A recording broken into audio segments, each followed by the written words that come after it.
Capítulo 2. Um novo mundo se revela para mim. Obviamente, eu havia passado por uma experiência de renascimento em que todas as formas de medo haviam se afastado de mim. Eu agora tinha coragem de tal maneira que nunca havia experimentado antes.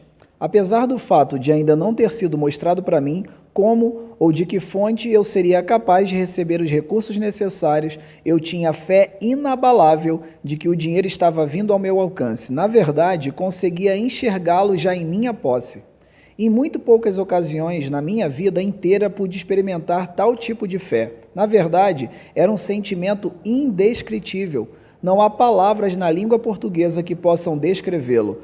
Fato que todos aqueles que tiveram experiências similares podem facilmente testemunhar. Naquele instante, comecei a colocar em prática as instruções que havia recebido. Todo aquele sentimento de que eu estaria entrando em uma missão impossível agora haviam me deixado. Um por um, comecei a buscar em minha mente os nomes de todos os meus conhecidos que talvez pudessem ser capazes de financiar os $25.000 que eu precisava, começando com o nome de Henry Ford e passando por toda a lista de mais de 300 pessoas. Meu outro eu simplesmente disse: continue procurando. A hora mais escura é justamente um pouco antes da aurora. Mas eu chegara ao fim da linha. Minha lista inteira de conhecidos havia sido esgotada e com ela minha resistência física também. Eu estava trabalhando, concentrando a minha mente naquela lista de nomes por basicamente 2 dias e 2 noites, parando somente para dar alguns cochilos. Recostei-me na cadeira, fechei meus olhos e entrei numa espécie de transe por alguns minutos. Fui acordado pelo que parecia ser uma explosão no quarto. Conforme ganhei consciência, o nome de Albert L. Pelton apareceu em minha mente e com ele um plano que eu soube instantaneamente ser o plano que me faria ter sucesso em persuadir o Sr. Pelton a publicar os meus livros. Eu me lembrei do Sr. Pelton somente como um editor na revista Golden Rule, Regra de Ouro, aquela que eu havia publicado em anos anteriores.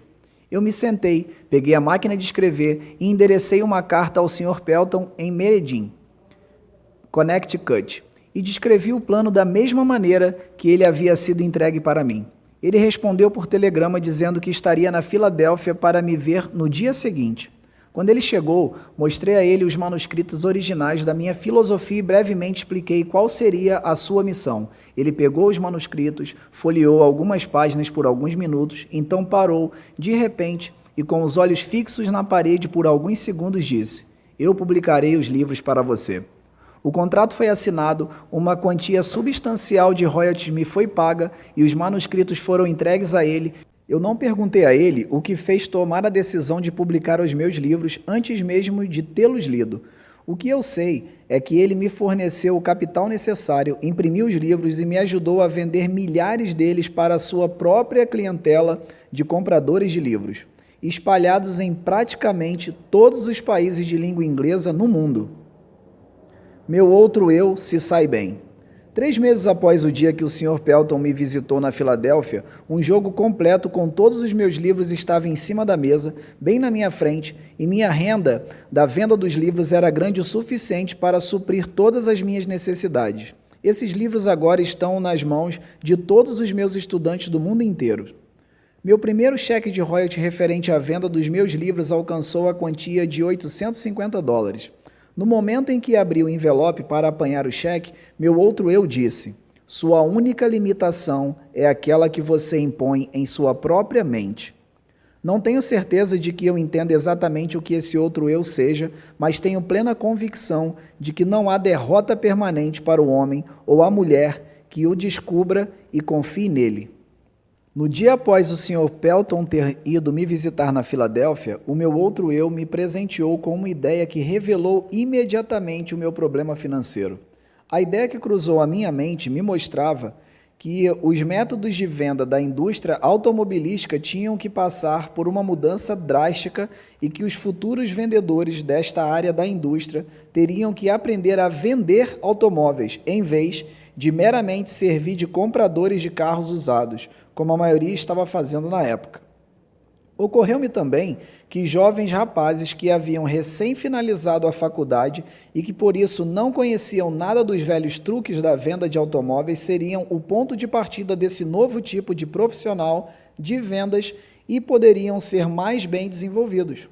A ideia era tão distinta e impressionante que eu imediatamente liguei para o gerente de vendas da General Motors e brevemente expliquei meu plano.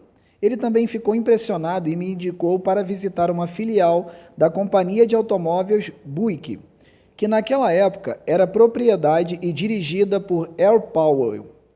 Eu visitei o Sr. Powell, expliquei-lhe meu plano e ele imediatamente me colocou para treinar 15 garotos cuidadosamente selecionados da faculdade.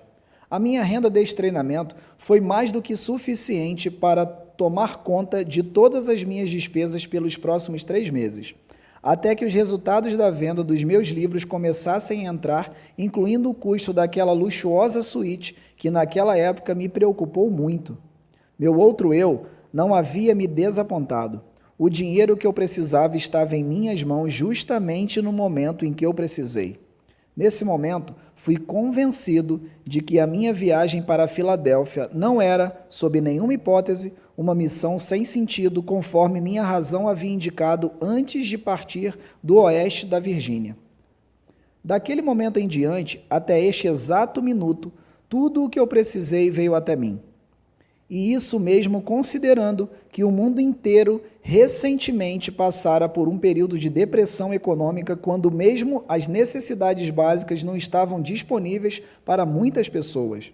Em alguns momentos, a chegada das coisas materiais das quais eu precisei veio um pouco tarde, mas posso com toda a certeza dizer que o meu outro eu sempre me encontrou no cruzamento e, por sua vez, sempre me indicou por qual caminho eu deveria seguir.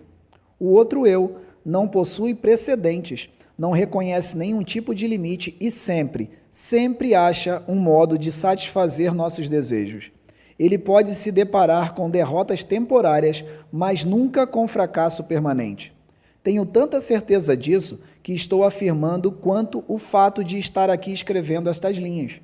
Enquanto isso, sinceramente espero que alguns dos milhões de homens e mulheres que foram atingidos pela depressão econômica ou outros dissabores da vida descubram dentro de si mesmos essa estranha entidade que eu chamei de meu outro eu, e que essa descoberta os guie, como me guiou, a um intenso e próximo relacionamento com essa fonte de energia que supera obstáculos e resolve todas as dificuldades em vez de ser derrotada por elas.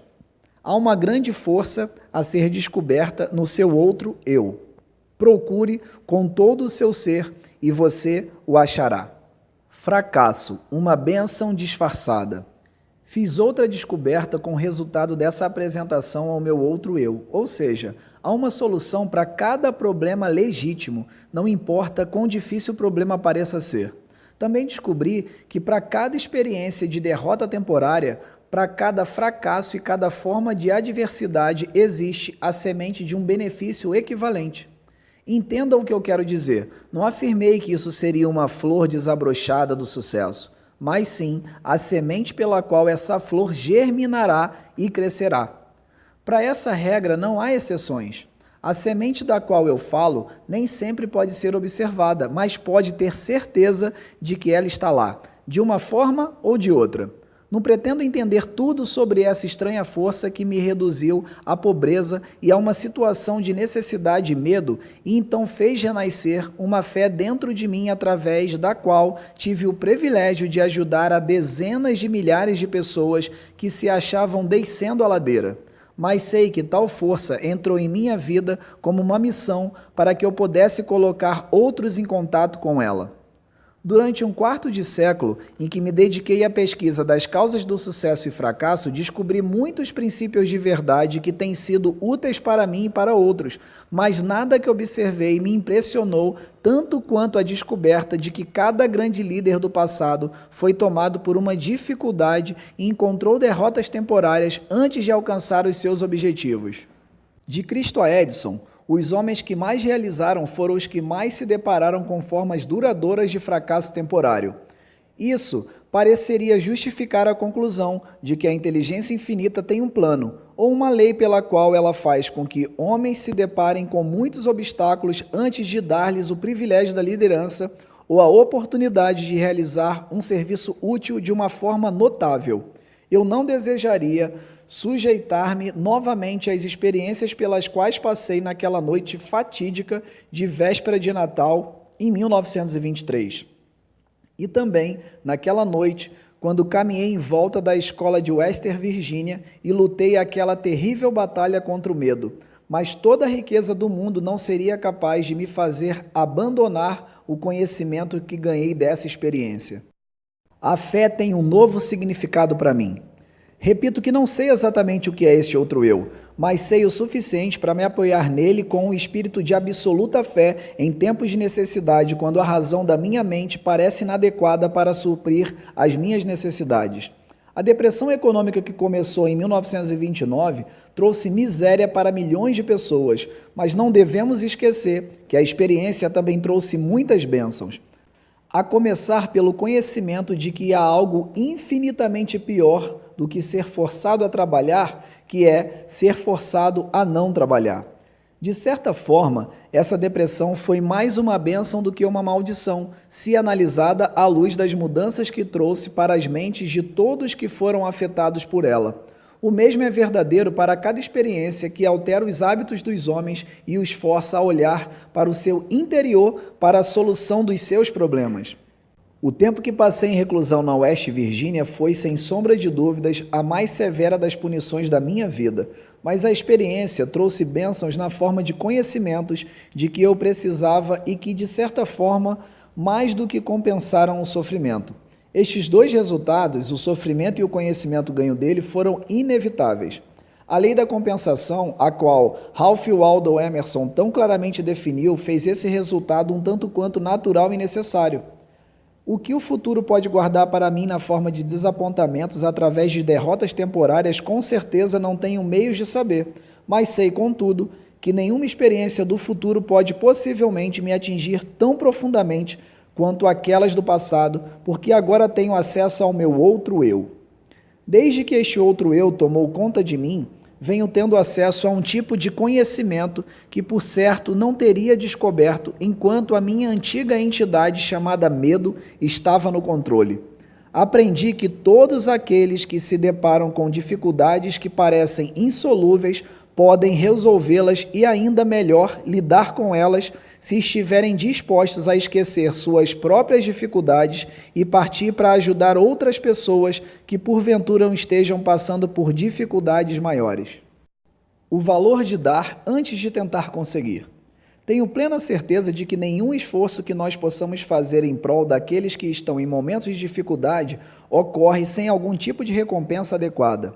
Nem sempre a recompensa vem daquelas próprias pessoas para as quais prestamos serviços, mas a mesma virá de uma fonte ou de outra. Desconfio seriamente de que nenhum homem pode utilizar-se dos benefícios deste outro eu enquanto estiver impregnado pela ganância e pela avareza, pela inveja e pelo medo. Mas, se eu estiver errado nesta conclusão, ainda tenho a honra de ser aquele que achou paz de espírito e alegria através de um ponto de vista que não estava correto. Eu preferiria, sim, estar errado e feliz a estar certo e infeliz. Mas esse ponto de vista não está errado. Enquanto eu estiver de bem com o meu outro eu, serei capaz de adquirir qualquer coisa material de que eu precise. Além disso, serei capaz de conquistar felicidade e paz de espírito. O que mais poderia alguém querer? O único motivo que me inspirou a escrever este livro foi um desejo profundo e sincero de ser útil a outros, compartilhando com eles tanto quanto eles estejam preparados para aceitar a fortuna que se tornou minha no momento em que descobri meu outro eu. Essa riqueza, felizmente, não pode ser medida em termos materiais ou financeiros, porque ela representa muito mais do que isso. Riquezas materiais e financeiras, quando reduzidas aos seus valores líquidos, são mensuráveis em termos de saldos bancários. Saldos bancários não são mais fortes do que bancos. Esta outra forma de riqueza da qual falo é mensurável não somente em termos de paz de espírito e contentamento, mas da mesma forma como é manifestada naqueles que são adeptos da oração. Quando rezo, meu outro eu ensinou-me a concentrar-me nos meus objetivos e a esquecer do plano que deve ser atingido. Não estou sugerindo que objetos materiais devam ser adquiridos sem planos. O que eu estou dizendo é que o poder que transforma os pensamentos e desejos em realidade tem a sua fonte na infinita inteligência, que, por sua vez, conhece mais sobre os planos do que quem está fazendo a oração. Colocando o caso de outra forma, não seria mais inteligente, quando em oração, confiar na mente universal para nos entregar o plano que melhor se adapte à realização do objetivo da nossa oração? Minha experiência com oração me ensinou que tudo aquilo que resulta de uma oração é um plano. Um plano que é adequado e adaptado para o atingimento do objetivo da oração, através de um meio natural e material. O plano deve ser transmutado através de uma ação de alto esforço. Eu não conheço nada a respeito de qualquer tipo de oração que possa funcionar favoravelmente em uma mente dominada, mesmo que em menor grau, pelo medo. Um novo meio de orar.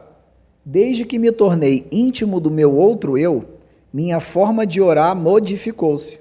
Eu costumava rezar somente quando encarava dificuldades. Agora, rezo antes da dificuldade quando possível. Eu agora rezo não mais pelos bens e pelas grandes bênçãos deste mundo, mas para ser merecedor de tudo o que já possuo. Acho que este meio de orar é melhor do que o antigo. A inteligência infinita parece não ficar ofendida quando rendo graças e mostro que sou grato por todas as bênçãos que coroaram meus esforços. Fiquei maravilhado quando primeiro tentei este plano de oferecer uma oração de agradecimento por tudo que eu já possuía, pois assim descobri a vasta riqueza de que já dispunha e não apreciava. Por exemplo, descobri que eu tinha um corpo maravilhoso que nunca havia sido seriamente danificado pela doença. Eu contava com uma mente razoavelmente bem equilibrada.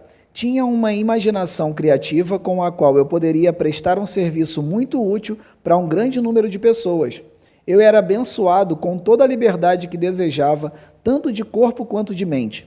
Nutria um desejo ardente de ajudar os outros que não tinham a mesma sorte.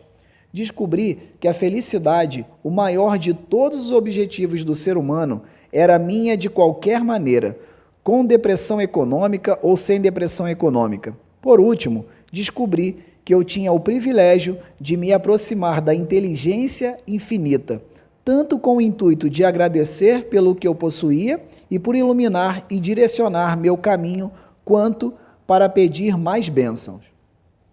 Pode ser útil para cada leitor deste livro fazer um inventário de seus ativos intangíveis. Tal inventário pode mostrar que existem ativos que não possuem valor. Alguns sinais que nós subestimamos. O mundo inteiro está passando por um momento de mudanças de tamanhas proporções que milhões de pessoas estão em estado constante de pânico, trazendo junto consigo preocupações, dúvidas, indecisões e, principalmente, medo. Parece-me que agora é o momento certo para todos aqueles que, por alguma razão, encontram-se naquele cruzamento da dúvida e da incerteza, para que conheçam e se tornem íntimos de seus outros eus. Todos os que desejarem realizar tal tarefa acharão útil tirar uma lição da natureza. A observação mostrará que as estrelas eternas brilham todas as noites nos seus devidos lugares, que o sol continua mandando seus raios de luz e calor, provendo a mãe natureza com abundância de comida e energia, que a água continua a correr da sua nascente na montanha, que os pássaros e os animais selvagens da floresta recebem condições adequadas e satisfatórias de alimento, que após um dia de trabalho vem a noite para descansarmos, que após o movimentado verão vem o inverno de calmaria, que as estações vêm e vão exatamente como faziam antes da crise de 1929 chegar, que, na verdade, somente as mentes dos homens deixaram de funcionar normalmente, e isso porque os homens preencheram suas mentes com o medo. A observação desses simples fatos da vida cotidiana pode ser muito útil como um ponto de partida para todos aqueles que desejam suplantar o medo pela fé. Não sou um profeta, mas posso, sem falsa modéstia, predizer que todo indivíduo tem o poder de mudar seu estado material ou financeiro, mas primeiro ele ou ela tem que mudar a natureza das suas crenças. Não confunda a palavra crença com a palavra desejo. As duas não são a mesma coisa. Todo mundo é capaz de desejar vantagens financeiras, materiais ou espirituais, mas o elemento fé é a única força verdadeira pela qual um desejo pode ser transformado em uma crença e, por sua vez, a crença transmutar-se em realidade. E é exatamente nesse ponto o momento mais apropriado para chamar a atenção para o real benefício que qualquer um pode experimentar simplesmente usando de forma deliberada a sua fé focada em qualquer forma de desejo construtivo. A mente age sempre de acordo com nossos desejos mais profundos e dominantes. Não há escapatória desse fato, isso é literalmente um fato. Tenha muito claro com o que você deseja de coração, porque por certo será seu. A fé é o começo de toda grande realização. Se Thomas Edison tivesse parado simplesmente desejando conhecer o segredo pelo qual a energia elétrica fazia com que a lâmpada incandescente acendesse, toda conveniência que as suas descobertas trouxeram para a civilização teria permanecido como segredos da natureza. Ele encontrou-se com um fracasso temporário por mais de 10.000 vezes antes de finalmente conseguir arrancar esse segredo da natureza. Até que finalmente ela cedeu para ele, porque ele acreditou que conseguiria e, mais importante ainda, continuou tentando até que conseguiu a resposta. Edison descobriu mais do que segredos da natureza. Eles teriam sido chamados de milagres em um período anterior, no campo da física, do que qualquer outro homem que já viveu, e isso porque ele ficou íntimo do seu outro eu. Eu ouvi isso da boca do próprio Edison, mas, mesmo que eu não tivesse ouvido, as suas realizações por si mesmas revelaram esse segredo.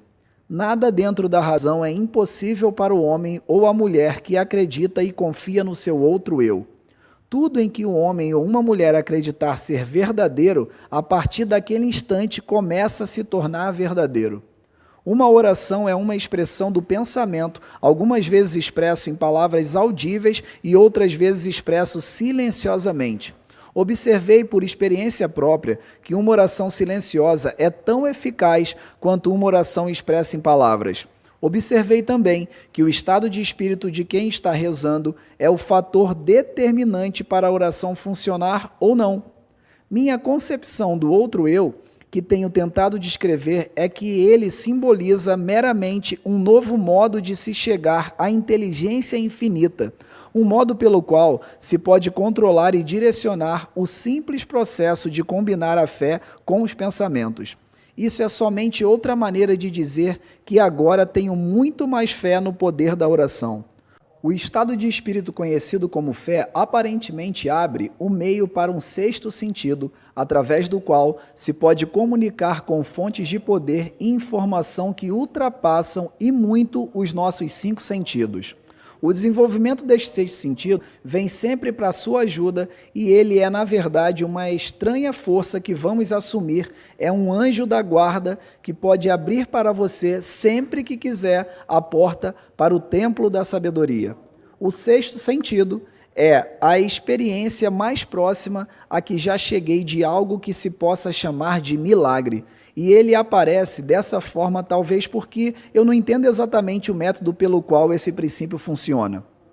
O que eu realmente sei é que existe uma força ou uma causa central primeira ou uma inteligência que permeia cada átomo da matéria e faz parte de cada unidade de energia perceptível pelo homem. Que essa infinita inteligência converte ramos em árvores, faz com que a água escorra dos montes em resposta à lei da gravidade, faz a noite após o dia, o inverno após o verão, cada um mantendo seu próprio lugar e funcionando de forma harmoniosa, bem como o relacionamento entre si. Essa inteligência ajuda a transformar desejos em formas concretas ou materiais. Tenho este conhecimento porque o experimentei. Por muitos anos, venho mantendo o hábito de fazer o inventário de toda a minha vida pessoal uma vez por ano, com o objetivo de determinar quanto de minhas fraquezas consegui ultrapassar ou eliminar, e também para calcular quanto progresso, se é que tive algum, fiz durante o ano.